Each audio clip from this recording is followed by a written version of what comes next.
The two women sat at the table in the breakfast nook becoming acquainted over their morning coffee while a diapered baby sat in a playpen watching them intently. He appeared to be a little less than a year old and was the very picture of a sweet, innocent babe. The tot picked up a baby bottle lying on the floor of the playpen, put the nipple into his mouth and began to nurse without ever taking his eyes from the two women. "So," the first woman said, "you had the house built and moved in." "That was what, 6 months ago?" "About that, I think," replied the second woman. She looked at the calendar hanging on the wall. "Let's see, Colin and I will have been here 6 months next week. We like it up here, even though it's so far from town. I would have preferred to be a little closer to town.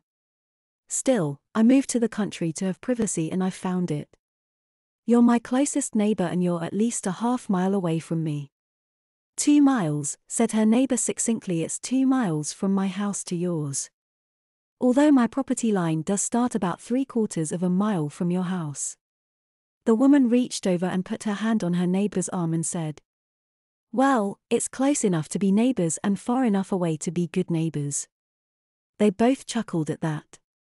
"I wanted to ask you, Peggy, it can be frightening for a young woman living out here alone without a man. I haven't seen anyone other than you and Colin living here." "Are you widowed or divorced?" said her neighbor.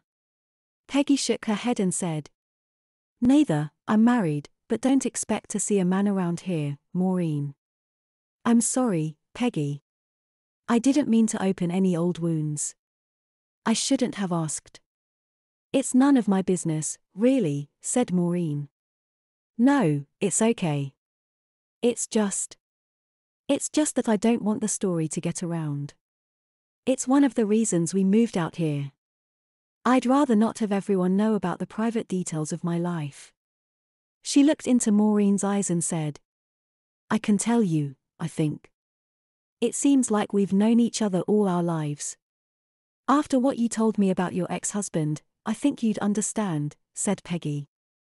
Maureen's expression became serious and she said, "Honey, whatever's happened to you or whatever you've done, you can tell me. I can keep a secret.